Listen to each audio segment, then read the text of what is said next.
Start out talking about Alabama coach, Colin Sexton. What makes him so good?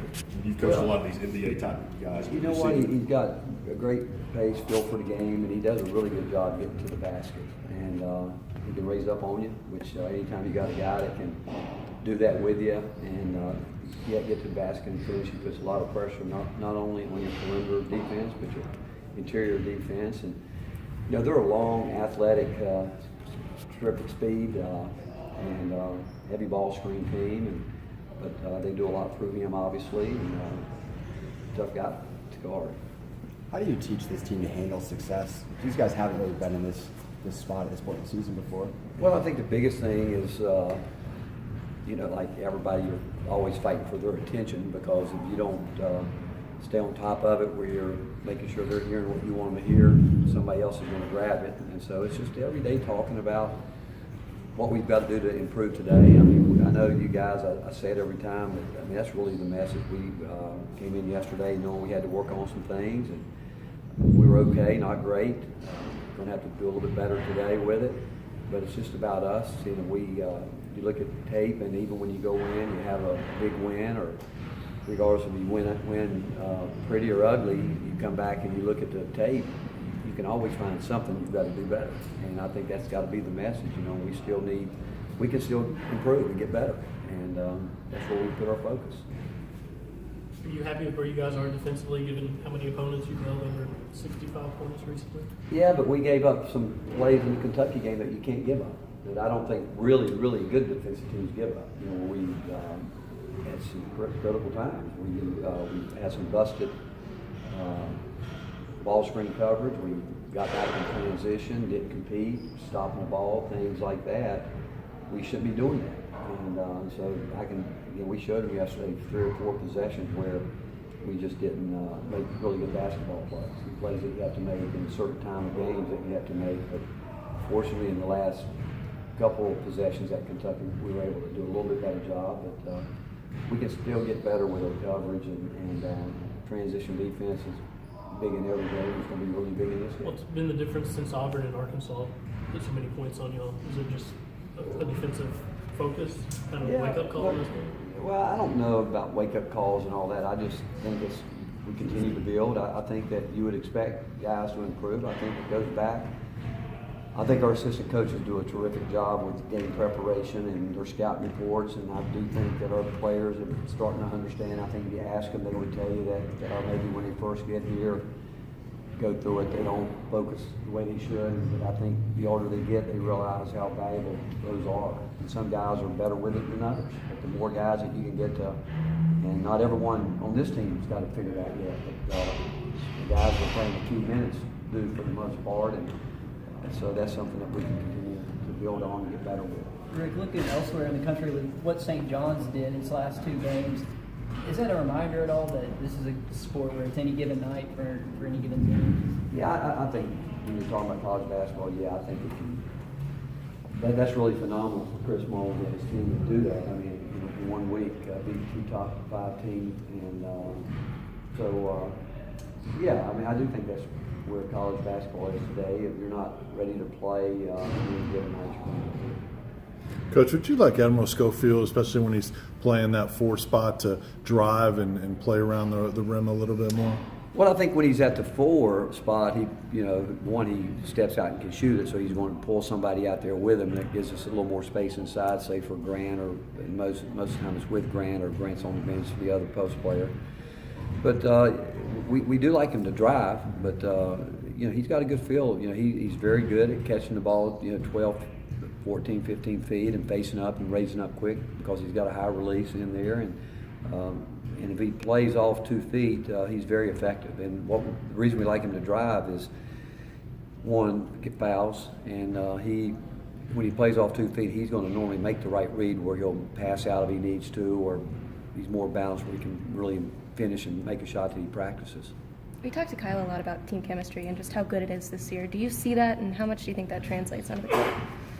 Well, I do think the chemistry's good, and there's no doubt it translates. There's no doubt when you see these guys, and I think it's a group of guys that they've worked some long, hard hours together. I think they've all had to gone through some misery together, that they have to be there for each other. They've had some good times, some happy times, somewhere in between. And but the fact is, Kyle and Admiral and Lamonte have been here, and so they know. But yeah, I do think that we've got a good chemistry. I really do, and we've got a good group of guys, and thank the good Lord for that, because you don't always have that. And the fact is, this group has they've been working hard for a long time, and we just hope they can continue to improve and get better.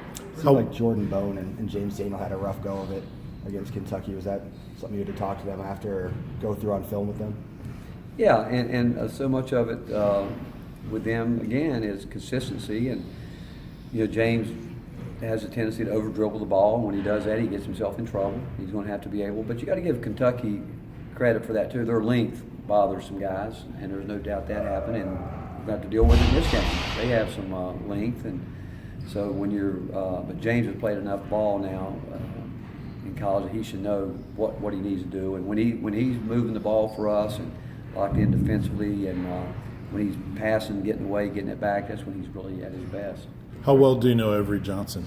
I've known him, obviously a time in Texas, being around him some, and Avery's done a really good job and loves the game, no doubt about that. And he's worked hard at Alabama to get people to love it there, and I think he's done a terrific job. Does that team in Alabama remind you a little bit of where y'all were the past couple of years? You're right there on the, so allegedly on the bubble. You got a big ranked team coming into your building. Is it something y'all could maybe relate to from the past couple of years? Honestly, I don't think that much about them and where they are. I don't know where they are. I just know I've got a lot of respect for him and his program and his players. When I look at his roster, they're athletic, they're long, talented, and they've already proven they can play with anybody in the country. They've proven that. But I don't know the insides of other people's programs and where they are, but I just know this, that when teams come in that are ranked, everybody's going to be on, there's going to be a buzz about it, and people are going to be on edge. And this time of year, everybody's looking for big wins, but us going to Alabama would be a big win too, just as big as them beating us. This time of year, every win's a big win for every team in this league and any team in the country. February is about winning and trying to get better and build momentum. Coach, going back to what Mike asked you earlier about you guys not being in this position, is there any fear that they might suddenly wake up and go, realize that we're in the position they're in and kind of play tentative, play to, I hope not. Sense that at all? No, I haven't sensed any of that. They would tell you yesterday in practice, they probably thought we were back in the first week of practice. I'm not going to change.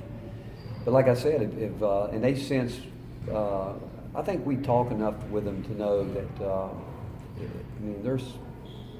these are critical games coming down the stretch here, but they're all critical. I go back to the way we talked when we were getting ready to play, whether it's Furman, Presbyterian, David. We talked how critical those games were, because now you look at if you're wanting to be a postseason team, and they talk about your whole body of work. Every game's like that, but now we're coming down at this point in time.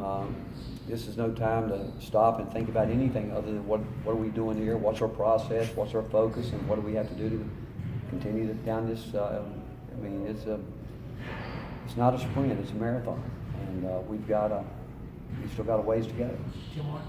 Well, some of the other guys on the bench, is it a matter of just the other guys playing really well that they haven't gotten their minutes, like Darrington and some of the Fulkerson, some of those guys, or those guys still have a ways to go to get back in the rotation? Well, probably a little bit of both.